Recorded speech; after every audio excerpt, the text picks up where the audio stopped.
This is the Digging for Truth podcast, presented by the Associates for Biblical Research, demonstrating the historical reliability of the Bible through archaeological and biblical research. Archaeology. What is it? How does it work? And why does it matter?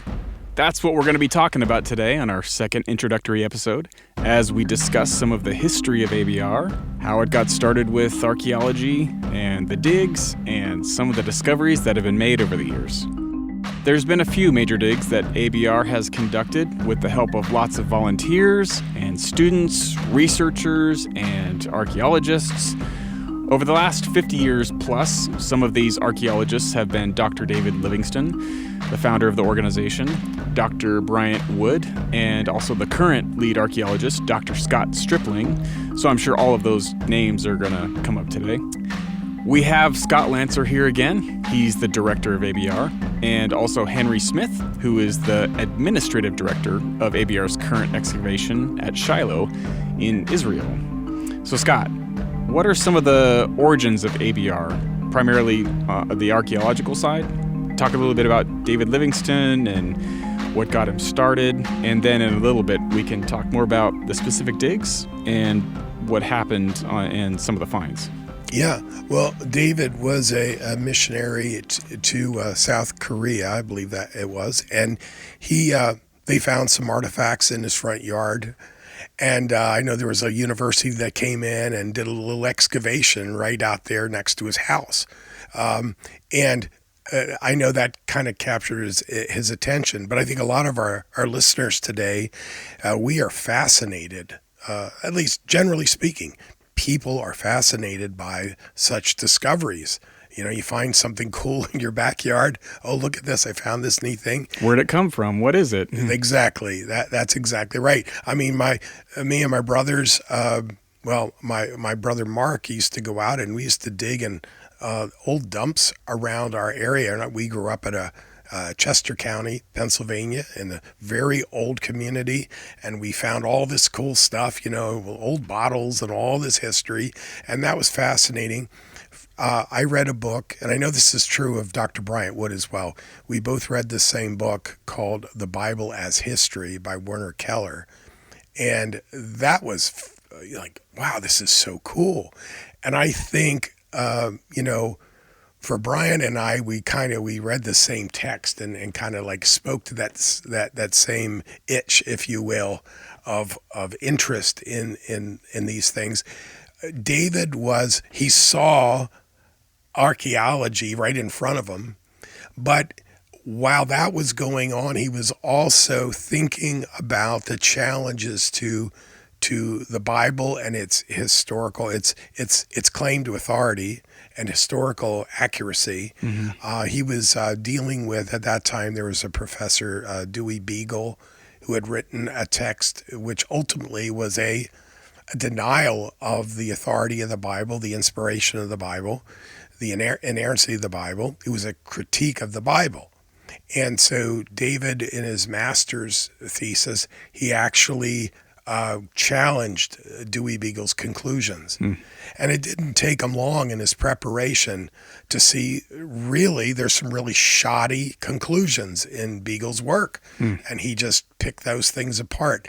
So he was dealing both with the interest of archaeology, with the challenge to the Bible, and that's where I think it was the Institute of Holy Land Studies, he ended up telling his wife, hey, Esther Livingstone, he said, hey, Esther, I think I want to go to Israel and study biblical archaeology. So we ended up there. So it's a very interesting story of our founding as a ministry. And so he went to schooling and started down that road of archaeology. What was kind of ABR's first dig? Did he start one? Did he get permission to do a dig? Or is he just kind of join it? How did that kind of work, and where was he doing that? Yeah, well, after they formed ABR, and the name ABR came from a very well-known Christian psychologist, Jay Adams. Dave was attending his church outside of Philadelphia, And that's how the name came about, Associates for Biblical Research, gathering together associates to study these things.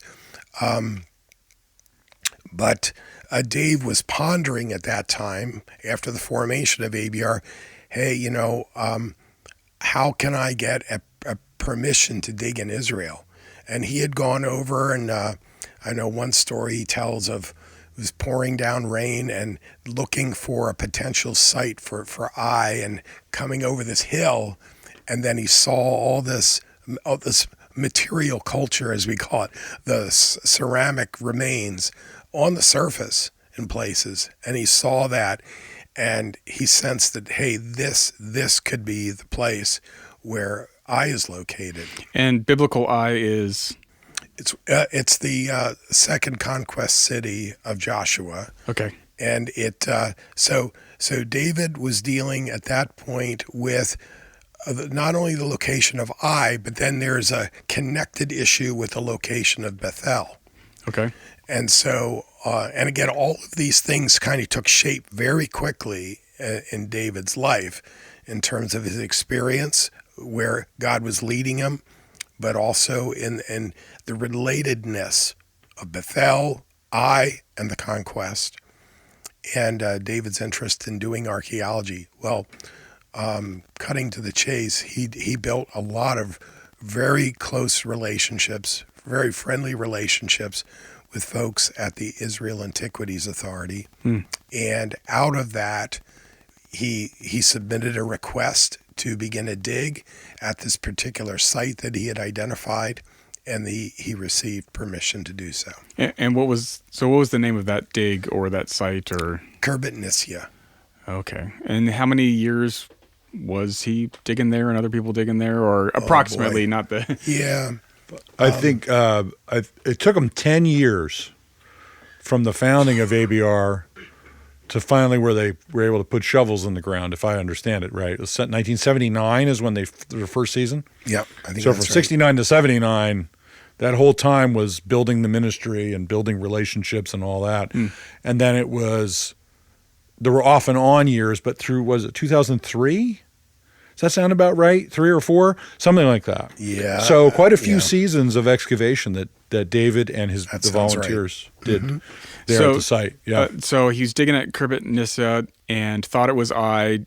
Did he discover anything there that proved it or disproved it? Or he uncovered a good bit of evidence in support of his assertion that this was Ai.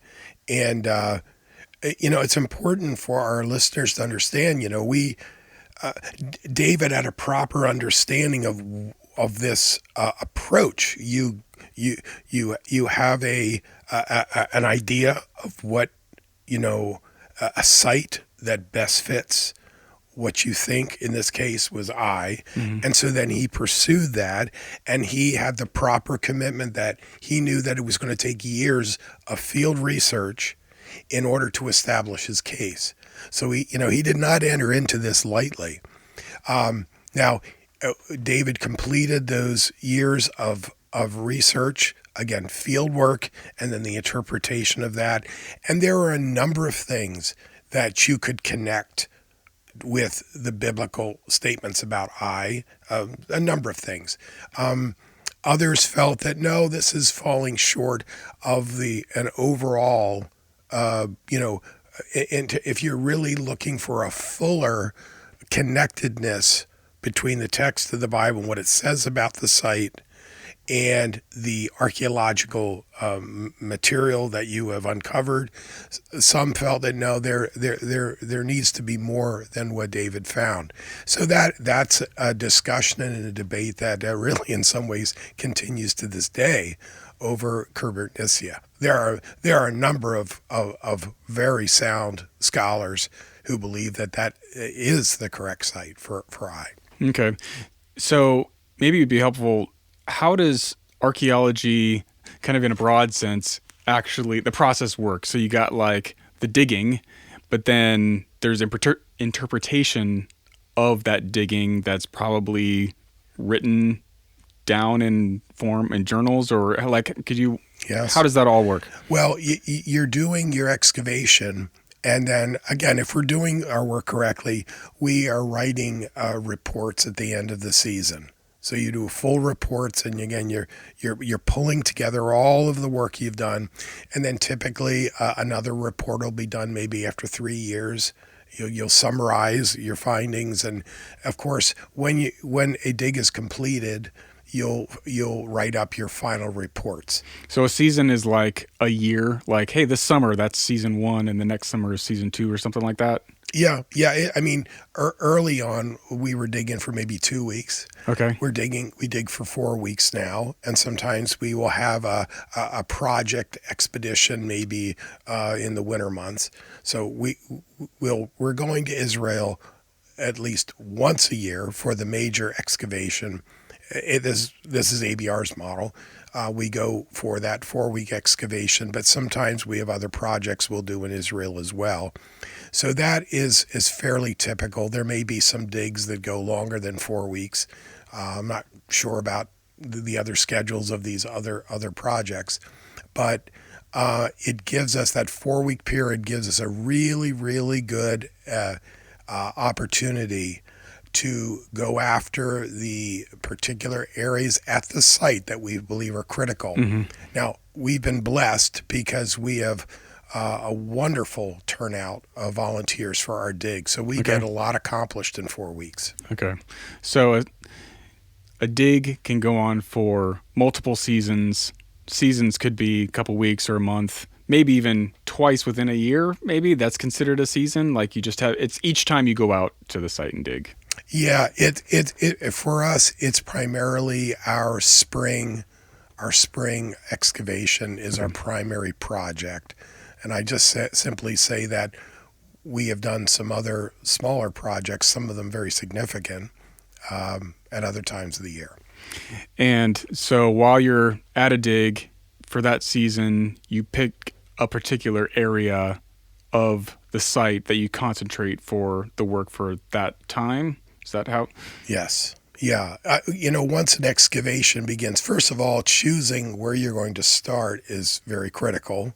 I know Dr. Stripling could speak into this in great detail, but there's a particular motivation for starting a dig at a particular spot and where your dig squares will be and all that structure. There's a whole scientific process involved.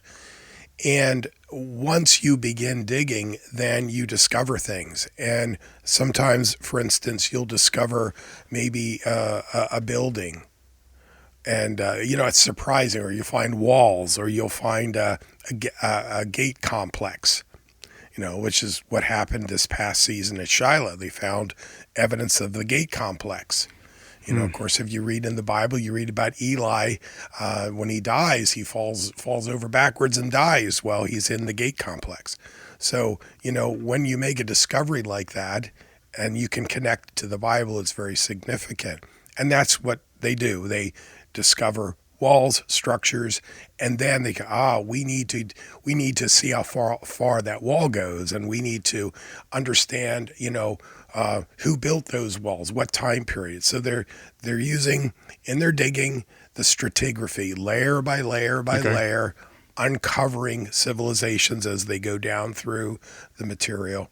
And again, I'm oversimplifying everything here, but just to give people a basic understanding of what we do, that's what we're after. So over time, these sites, there might be a city there at one time, it gets destroyed or leave, and then someone else comes along and they build on top of that and then build on top of that. And that's what those layers are generally.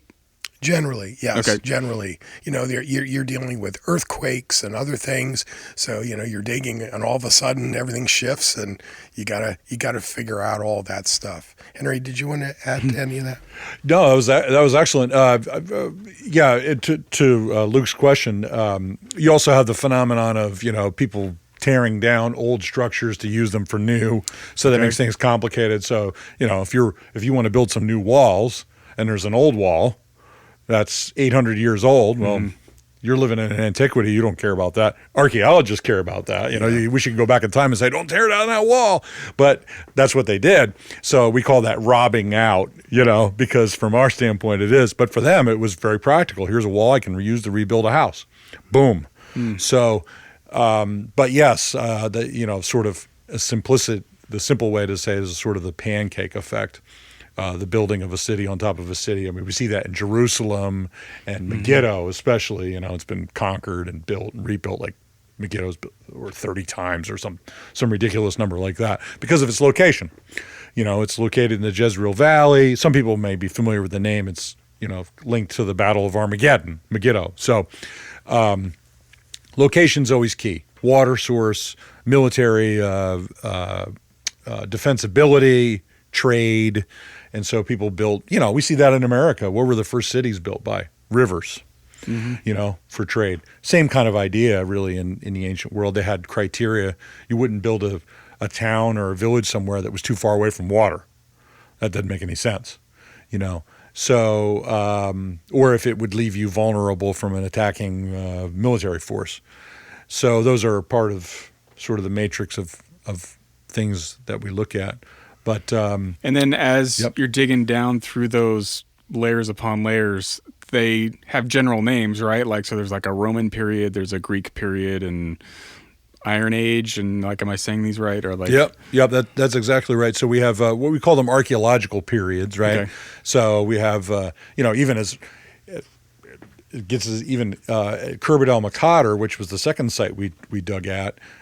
Which was an alternative site for we found Islamic remains, which, are from a later period. Byzantine, which is Eastern early church.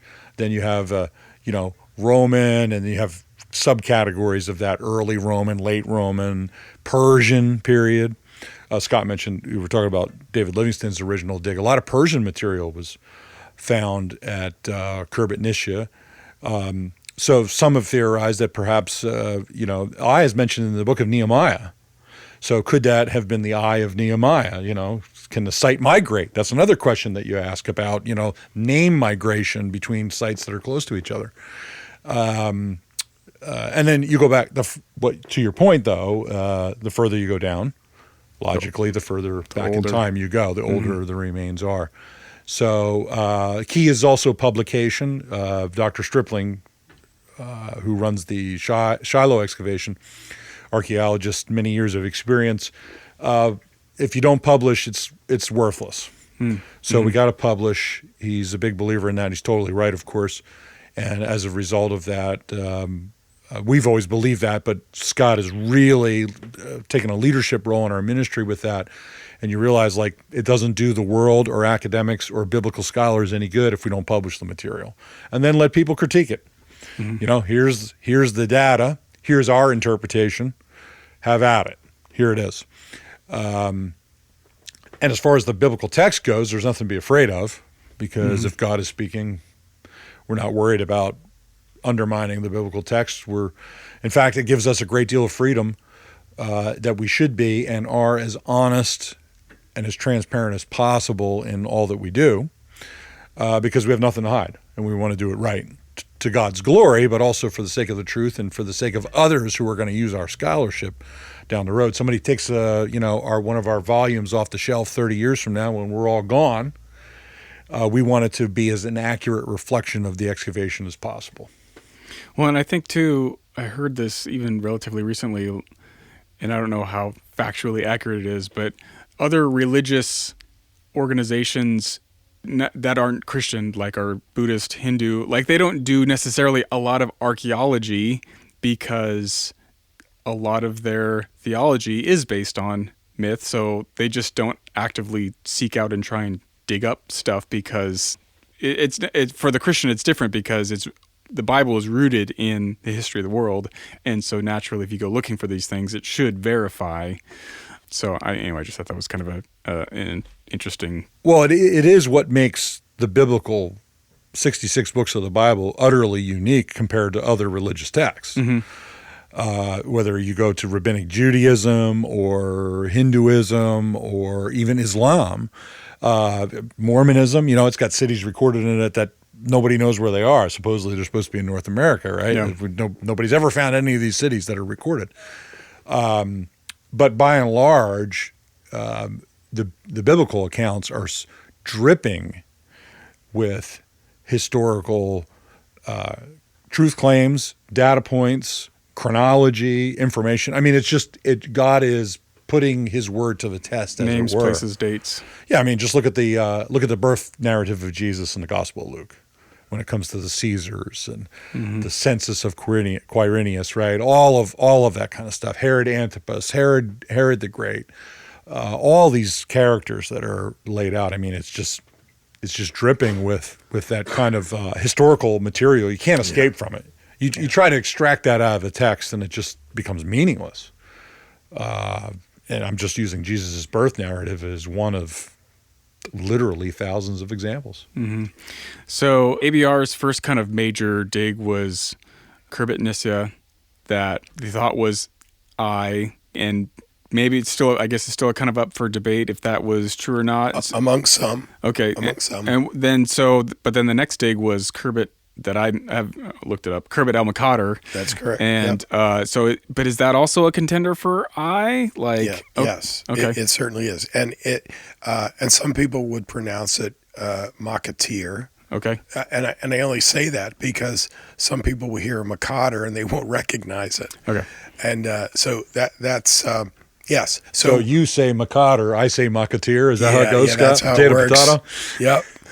So the debate over the location of is critically important, and we at this point in our history, we are very, very firm that Khirbet el-Maqatir is the correct location. Okay. And it fits critical biblical data points. And I know Henry has presented on this, and he's written about it as well as well as Bryant Wood, of course. He's written the most direct statements interpreting this site as biblical So was Dr. Bryant Wood, was he the main archaeologist at the time who was leading the dig? He led the dig. Okay. He was the individual who surveyed and made the decision that this is probably a better location. And so the ABR ministry rallied behind him to begin that excavation. So what are some of the... Oh, sorry, go ahead. No, I was just going to add some supplementary thoughts to Scott's point. See, so the person listening is saying, okay, so now you've done at two sites, sort of some claiming they're both but our perspective, and Scott and I kind of came along later in the game here versus the time frame that we've been talking about where these events unfolded. We have to remember we're talking about archaeology, so there's always a tentativeness to it. As strong as the evidence, I mean, I'm personally convinced that Maqatir is Okay. But we have to be careful that we don't hold on to that so dogmatically that we can't see alternative theories that still might be possible, new evidence that might come to light, or maybe nuances in our understanding of things, because there was another site that was identified as called Etel that's very close to Maqatir. I'm just going to throw this out as a discussion point. They seem to be related in some way. So maybe there's a relationship there. Maybe the complexity of the relationship is a little bit more different than maybe the biblical text tells us. So we have to go with the text, but there might be possibilities beyond the text, as long as it doesn't violate the text. But the fundamental point I'm trying to get at is the deep, profound respect we have for David and the work that he did at Nisya. Even if you come to not agreeing that that's the work is still really important. That's right. And we have to still hold those views in somewhat tentativeness, because nothing is certain except the Word of God. So, and that's okay. You know what I mean? I think that's a good way to approach it. And then we're not in danger also of defending personalities or legacies and those kind of things, because we don't want to do that as a ministry. As much as we love David, who's been with the Lord about 9 years now, Dr. Wood, Scott Stripling. I love all these men. And even my own ideas, you know what I mean? Or Scott, your ideas, you know, we have to be really careful. So archaeology kind of is one of those fields where, you know, you go back 50 or 60 years and most of the ideas that seemed like they were right are long past, no longer valid ways of thinking about it because new evidence has come to light. So in some ways, why should we think any differently about our own conclusions? 100 years from now, they might be worthless. Although I hope they're not. But in theory, that's possible. You know. So I sound like I'm talking out of both sides of my mouth, but it's just a warning to the audience about archaeology. We love it. It's a great tool, but you got to be careful. Yeah, and I would just simply add to that. Our goal is to encourage followers of Christ to have confidence that where the Bible speaks to history, the evidence in the archaeological record supports that. It isn't, we are not trying to prove the Bible. The Bible is true. The Bible judges us. It speaks to us, judges us in the sense that it evaluates. It is the source of the ultimate authority of God, and it speaks into our lives. And where it speaks to history, that also it is the record of what God has done. When you're out in the field and you're digging, you are not trying to prove what God has said.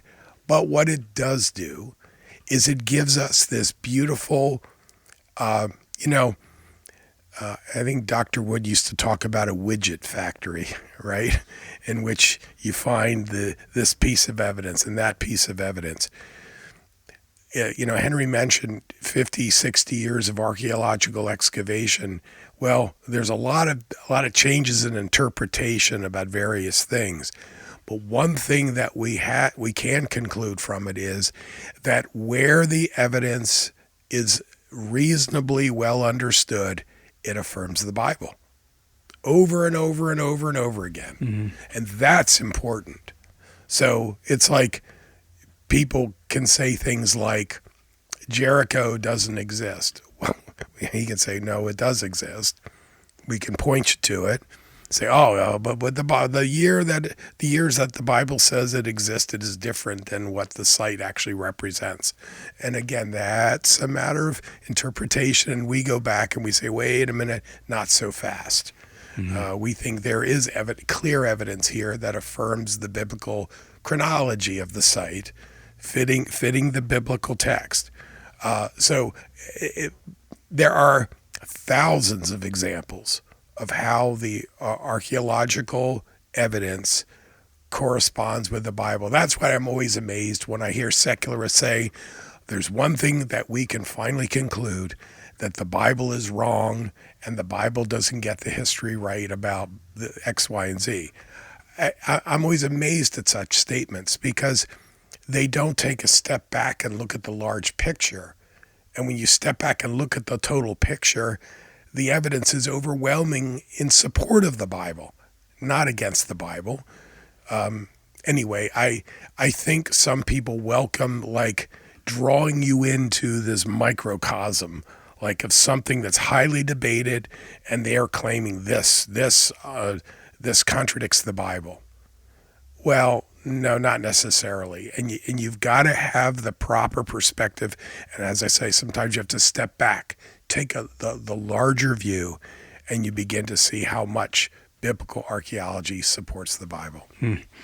So as ABR has been continuing to do digs, first went to David Livingston, went to Khirbet Nisya, thought that could be biblical eye.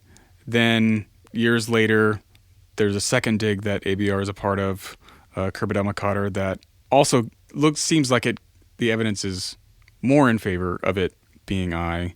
What are some of the things that were found at Khirbet el-Maqatir that are significant, interesting, and also evidence that lines up more with making it being this city? Yeah, so you got a number of highlights. The biblical text, Joshua 7 and 8, we're talking about. So if you're sitting at home, you can bust out your Bible and read Joshua 7 and 8. But there's actually a lot of specifics in the narrative. There's geography. There's mention of a city gate. The city is destroyed by fire. In the larger picture of where Joshua sits in the biblical narrative, we have an approximate date, 1406 BC. We'll just call it 1400 for the sake of conversation. So what are you looking for? Well, you can look for something like a city gate. Does the geography fit the biblical text and the narrative? There's an ambush force that Joshua has to send out, right? So he splits his force. God gives him this military plan. He splits his force. So you've got to have an ambush site to hide the ambush force to come up from behind the city. You got the king of Ai coming out in the morning and seeing Joshua's force in front of the city. What's in front of? Probably on the side of the city gate. Where is the city gate, if you can find it, when you dig up in archaeology? So, those are some of like the highlights of the biblical text. And then, what do we find? Do we have pottery from that time period? We do. We have lots of it. Do we have a city gate? Yeah, we found parts of a city gate. We found what are called socket stones, which is what would the posts of a city gate would set in. We actually found 4 of those. We found an Egyptian scarab, which is a little amulet or a good luck charm that is probably dated around the time just before Joshua. We have evidence for fire, ash, pottery that's been called refired, what we call refired pottery that's been recooked, if you want to say it. It turns to like cement. It's all over the site. So evidence of fortifications, although a lot of it's been destroyed and robbed out on the southern end of the city, evidence of fortifications. So you start to put all that together in what Scott referred to as a matrix. One argument doesn't make the argument, but it's the matrix of evidence. So you start to put all that together, and you have a pretty strong case that Maqatir is Ai. You can see Jerusalem. You can see the back of the Mount of Olives from the site on a clear day. Well, that makes sense that a military outpost was put there, because then if you had an invading army come in, you could send smoke signals up to the outpost in Jerusalem. You can see the city very clearly, perfectly. In fact, it's a straight shot there. So, those are the kind of things that you go in with a theory. Now, let's just back up a second. Let's say back in the 90s when the dig began, if Dr. Wood and the team went there and they started digging and they didn't find any pottery from the time of Joshua, that's going to be a huge problem. Mm-hmm. You have to acknowledge what the evidence is that you find. But we found substantial amount of pottery, even a small detail too. I'll say this is the last point. I think it's Joshua 8:25 says that there were women at Ai, which seems a little strange in one sense, because you get the sense that it's a military outpost. We found an infant jar burial there. Huh. So the Canaanites would bury infant children that would die in childbirth or right thereafter under the floors of their home. This was a practice in Canaanite culture, and they've been found throughout Israel. We found an infant jar burial. The pottery was from the time just before Joshua. So that means people were living there right up until about the time of Joshua, and various pieces of evidence that indicate that it was a burial, and it was a very small child who had died and was buried in the home. So little details like that, it's like, wow, it says that women were at Ai, and we found this remnants of this newborn. Very sobering, theologically. You think about the family, you think about death, you think about those kind of things. So those things come to mind too. But in terms of the archaeology evidence, it's consistent with the text. Mm-hmm. And so I hope that was a good sketch. No, that was great. And from what I understand, so Dr. Wood, who worked at Maqatir, he's also done a lot of work extensively on Jericho. Like, did he dig there, or did he just do scholarship on that? And was that with a part of ABR, or was that kind of before he came, or how did that? That was part of his training at the University of Toronto. And he evaluated the conclusions of Kathleen Kenyon. Okay. And Kathleen Kenyon is quite famous British archaeologist. And again, this is a bit of an oversimplification, but in evaluating some of her conclusions, including, he looked at what she was looking for and what she didn't find, which influenced her conclusions, as well as he went back and he actually studied the ceramics, the pottery of what was there. She claimed that again, where the Bible places Jericho, biblical Jericho, the dating of that period of time she said it didn't fit what she discovered. Well, again, she was only digging in a very limited areas, and she was building on the work of a gentleman, a scholar, John Garstang, archaeologist. His conclusions were that the material culture fit the biblical picture. Again, chronologically, it fit. Mm-hmm. She said no. It doesn't fit, and so she had those conclusions. Well, those conclusions were trumpeted by people who don't believe the Bible. People in the scholarly community said this is now the conclusion. Her evaluation. Dr. Wood, in his PhD work, really unraveled her conclusions, and he showed not only were some of her key conclusions were incorrect, but he showed that the evidence of the pottery actually fits the biblical dating and description. I mean, we're digging at Jericho, right? I mean, all three of these archaeologists digging at the same site. Mm-hmm. The debate was over, does the evidence at the site, it isn't just do we find the correct artifacts, but it's also that historical interpretation, the chronological interpretation. Does what we find fit what the Bible describes and the time period the Bible describes? Mm-hmm. And you can make a very strong case that the Jericho you can visit today is exactly the correct site that the Bible is talking about when it describes Jericho. Now, you can't be confused with something Henry mentioned earlier, in that, like, when Jesus is talking about going through Jericho, he isn't talking about the Jericho of the Old Testament. It was another site also called Jericho. So you've got to discern all those sorts of things. And I just mentioned that again for our listeners, so that when they're reading about Jesus going through Jericho, understand where he was going. But all of these factors can be brought into this whole conversation about Jericho. So Bryant's PhD work was essentially part of that. Bryant was, the press picked up on his research. He received a lot of attention. It was published in New York Times and Time Magazine about his work. And I remember the one title, the one piece was called "Win One for the Bible," because they said, his work actually confirms the biblical material about Jericho. So he was doing his PhD work on analysis of Jericho.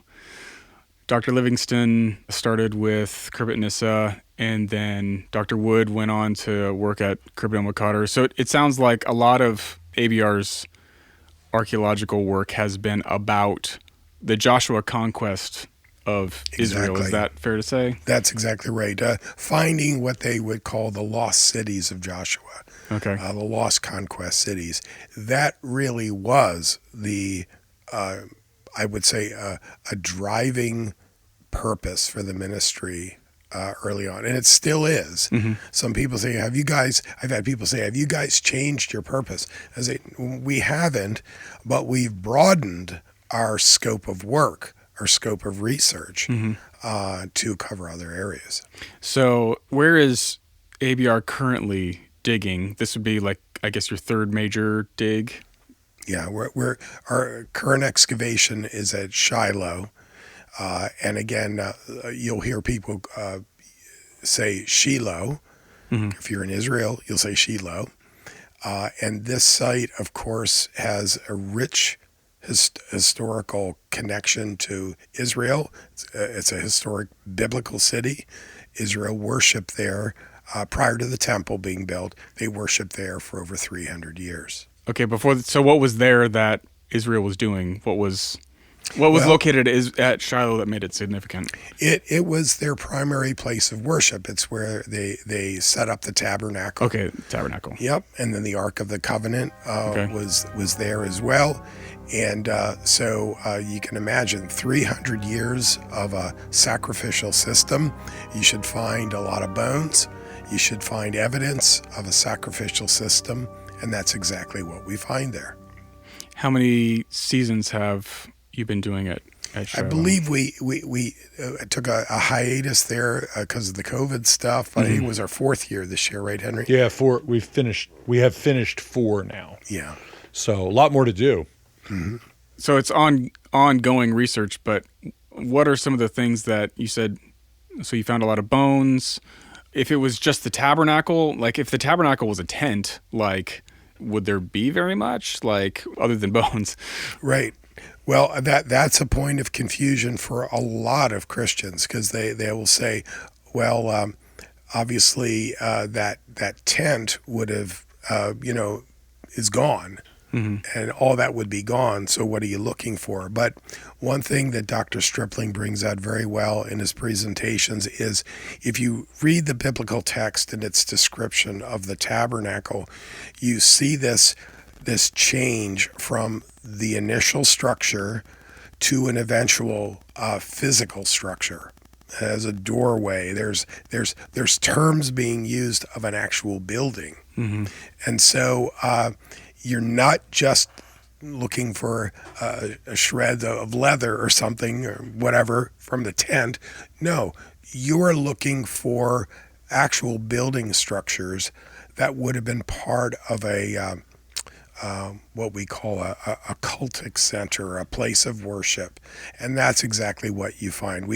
There's evidence for a monumental building that is situated correctly and has the correct dimensions that would very much fit the description of the tabernacle in its more physical form, a structure. So there are walls, and there's the bone deposit that you mentioned, Luke, is not far from there. So they found the bones that would be consistent with an Israelite sacrificial system in place. And we found a ceramic pomegranate that also would have been, that motif of the pomegranate is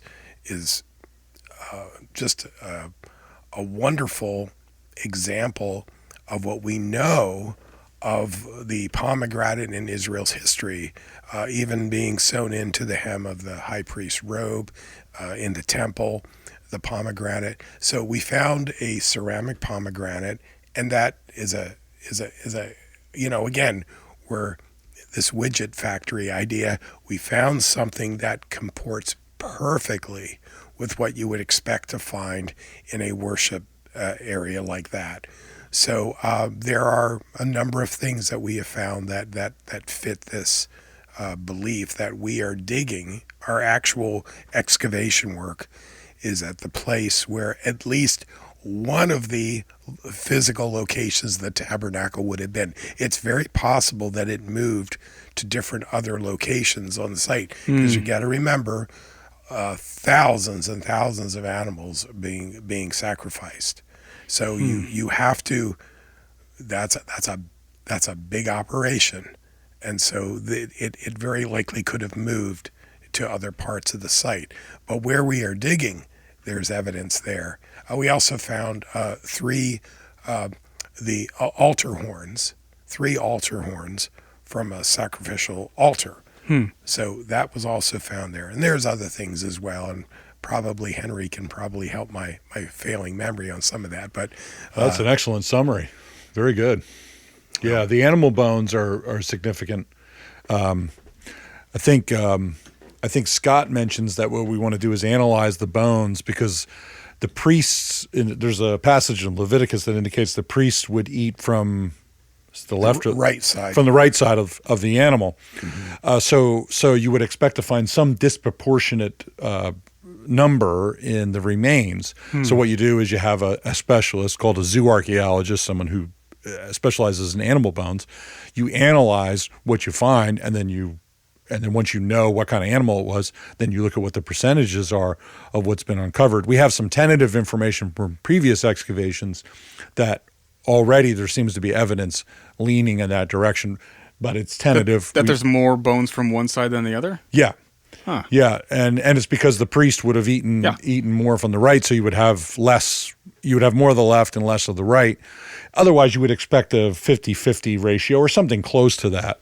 So those are the kind of, in a way, that's an indirect sort of piece of evidence. But these are the kind of things you would find, like you were talking about the tabernacle. That's direct. Is this structure where the tabernacle was? I mean, that's unbelievable if that turns out to be the case. And the dimensions look like they might match very well.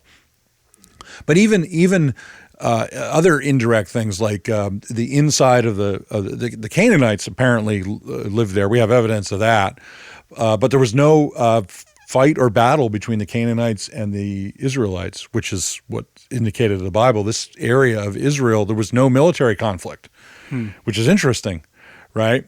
So the Israelites took over the city peacefully, apparently, from what we can tell. We don't know. The biblical text doesn't tell us there was a battle. But anyway, the Canaanites had lived there, and we found evidence of the city walls from the time of the Canaanites. But inside those city walls from a later period, like down around the time of maybe Samuel or David and Solomon, we find storage areas built into the city wall from the earlier period. That makes sense because people would have been bringing their tithes to the city. So you come with your tithes of grain, and they've got to store this material somewhere. These storage rooms right along the inside of the fortification of the city is a very natural place to keep it. So these are the kind of the indirect evidence, as it were, that fits the larger context. And so those things are very, very exciting. So it's direct evidence, tabernacle, foundation, very possibly indirect, tithes, storage rooms, the animal bones, that kind of stuff. So really, really exciting stuff. Doesn't surprise us that what we find is consistent with Scripture, but exciting nonetheless. And we do have to talk about, because it'd be a huge miss if we didn't, but the most recent thing that's happened for ABR is, so Dr. Scott Stripling, who has been the archaeologist for Shiloh, so what did he do? He went to another archaeological site and got permission to sift through material. Yeah. Could you talk a little bit about that? Yeah.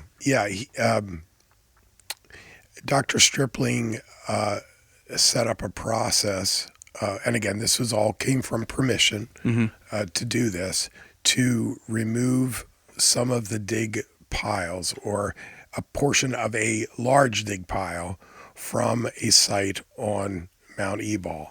Okay. And this dig site was a site that archaeologist Adam Zertal he had done archaeological work there back in the 80s.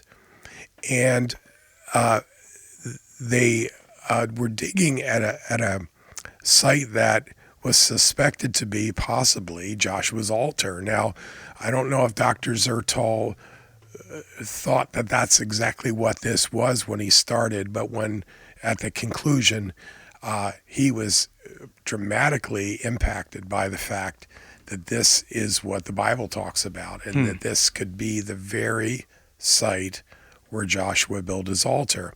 Now, that altar, we could talk a little bit more about that. There is a rectangular altar, and then there's a slightly older altar in the center of that.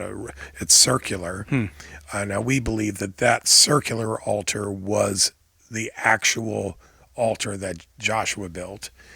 But the Zertal and his crew, they removed a lot of soil out of there, and they were looking for artifacts, and we got permission to take the dump pile that came out of that circular altar and to examine it, and we dry sifted. I believe Zertal did do some dry sifting. So that's where they have like the grates and whatever, and they got the dirt, and they're trying to separate They called dry shake the soil through to capture any artifacts. But in addition to that, we also wet sifted, which means we washed the things that were found. Those were washed.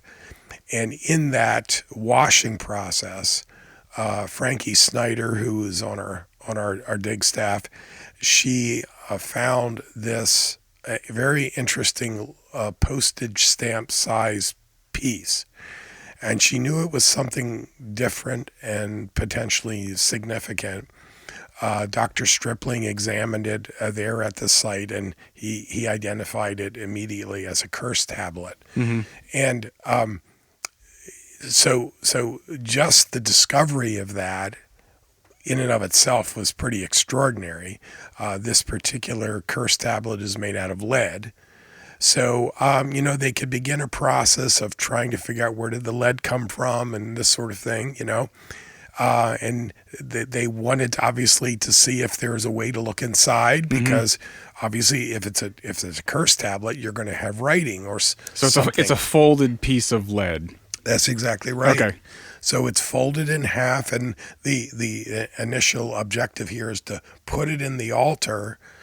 And again, we can talk a little bit more about why they did that and what the meaning of all that is, because some people, when they first hear, a curse text, what was this kind of a magical thing, or is this something connected to some dark form of magic? No, it has nothing to do with that. Nothing to do with that. So, but again, just kind of like looking at the discovery, they wanted to look inside, and they realized they could not open it without destroying it. So it was sent to a lab in the University of Prague, and they, after multiple scans, were able to discern letters on the inside of this lead tablet. I like to say the rest is history, because eventually this all came out and it hit the international news. We had a press conference regarding this. So we explained to the world that we had found this cursed tablet and that there was writing on it, and indeed that the writing included 2 uses of the covenant name of God, Yahweh. It is an extraordinary find. And we're waiting on our peer-reviewed article to be completed and released to the public. So the second part of the archaeological process of the writing that's in process and being reviewed, so scholars around the world can then look at the findings and debate. But from the initial findings of writing on this ancient tablet, what would the significance of having, Yahweh written, what's the significance of that? Yeah, that was a great summary, Scott. Excellent. If I might augment a comment that you made, if you Google the Mount Ebal curse tablet out there, you'll find some people who say that we had conducted an illegal excavation. Want to set the record straight.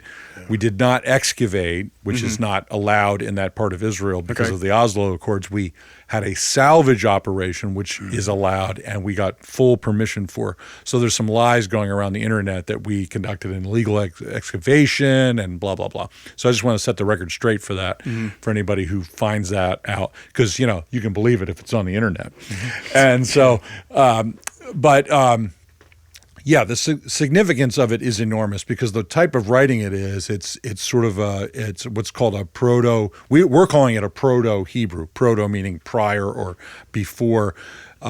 Very early development of the Hebrew language in writing, proto-alphabetic. The prevalent theory in academia is the development of the alphabet sort of has this arc coming out of Egypt into the Canaanite culture. That's the general track of the theory. And it looks like the evidence kind of fits like that. Well, now we have this tablet that mentions Yahweh, that mentions a cursed, you will surely die. In this looks like in the same form as what we see in Genesis 2:17, you will surely die if you eat from the tree of the knowledge of good and evil. At least as far as I can tell, the way that it's written, the syntax, which is fascinating in and of itself. So we have the covenant name of God. In the late Bronze period, we're looking at 1300 BC, somewhere in that range. You know, the debate dating, we're still trying to iron that out because there's a little bit of pottery associated with it. But the implications are enormous.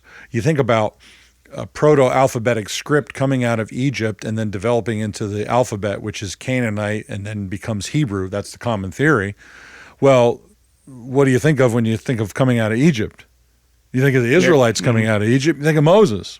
Because the argument in past and even now is, look, Moses didn't have a writing system in place to be able to write the Pentateuch, the first 5 books, the Torah, right? Genesis through Deuteronomy.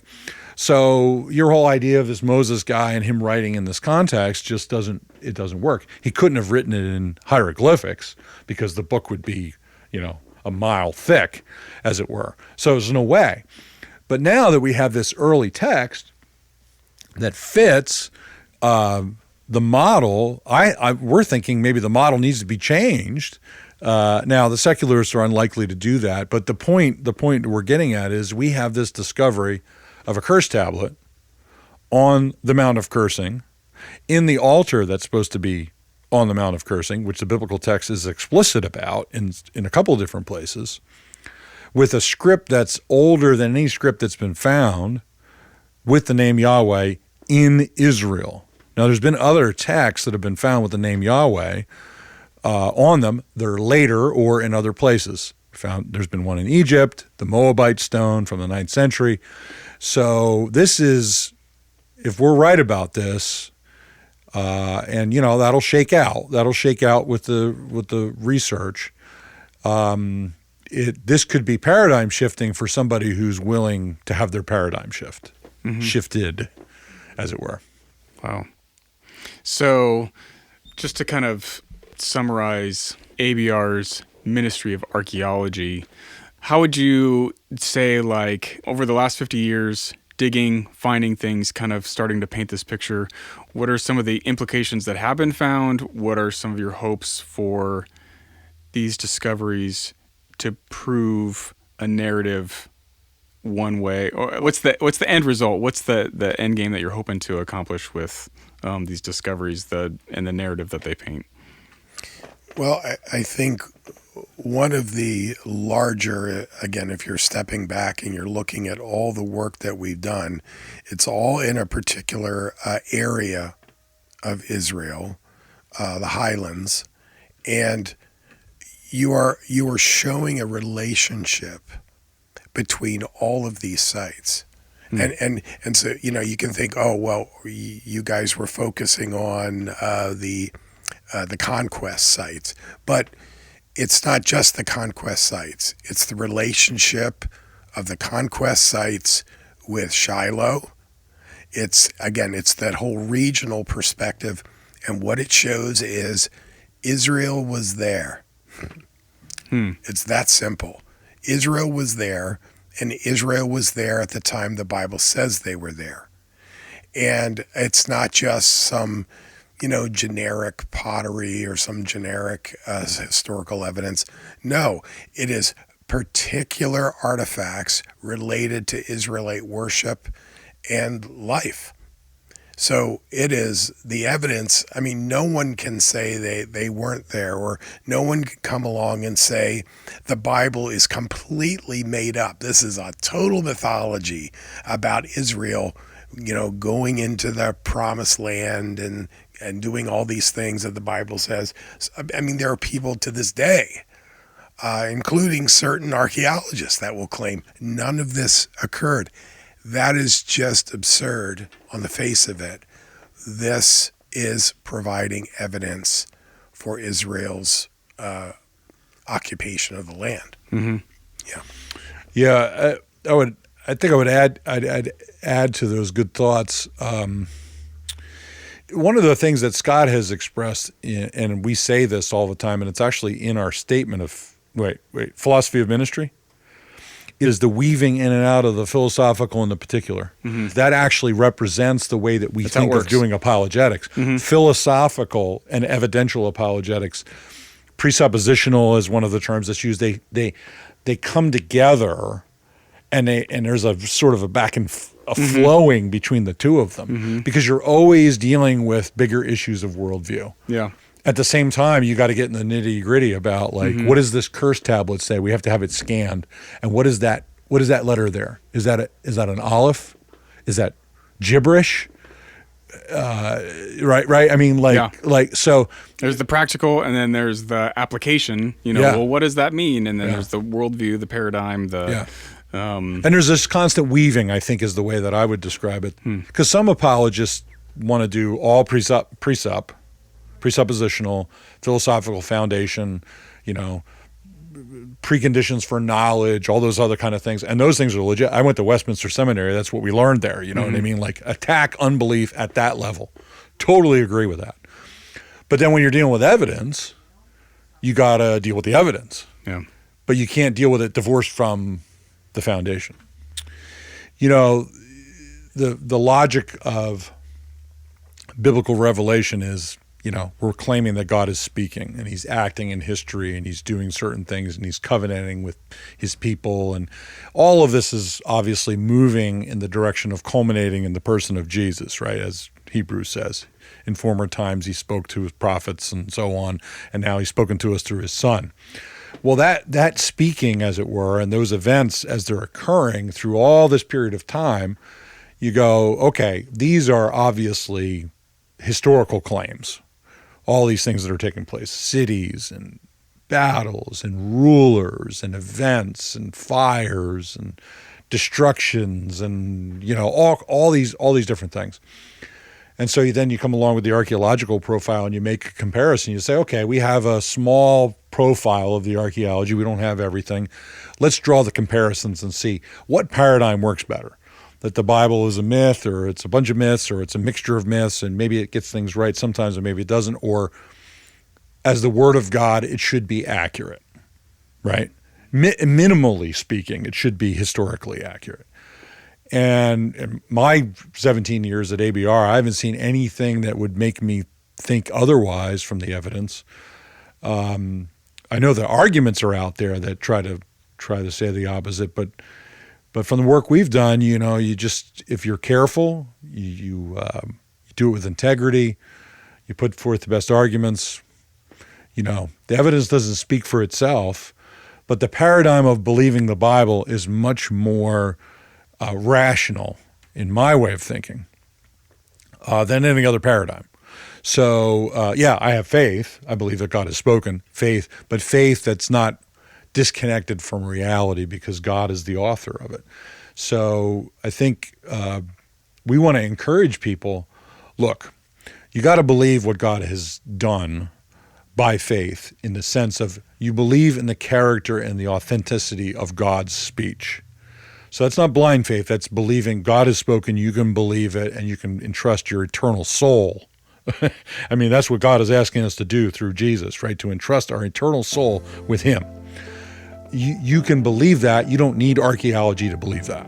Many people have been saved in the history of the world without having any knowledge of archaeology. What archaeology does for us is says that whole narrative happened, and the archaeology is consistent with that narrative. We invite you to sit at the table at the banquet of Jesus, as it were, if you want to say it that way, right? We invite you to come in. You don't have to give up your intellect. It's not a jump into the dark. It's perfectly reasonable and rational to believe these things have happened. And ultimately, we can't make sense or rationality out of anything without the God of Scripture as the foundation of it anyway. So archaeology is wonderful. It's a wonderful tool, and we should thank God for it as a gift of his common grace to invite people to read his word and believe in what he said. We covered a lot of stuff there. 50 years of ABR's history and the excavations that have been conducted. And hopefully people can get a small sense of how archaeology works and the relationship of the philosophical and the practical evidence. For you listening, we'll put some links to more information on these excavations in the show notes. And you can find a ton of articles and other findings on ABR's website, BibleArchaeology.org. Lots of stuff there from all kinds of subjects too, not just the excavations. Thanks for joining us today. Digging for Truth is a presentation of the Associates for Biblical Research. To find out more about ABR, just go to BibleArchaeology.org.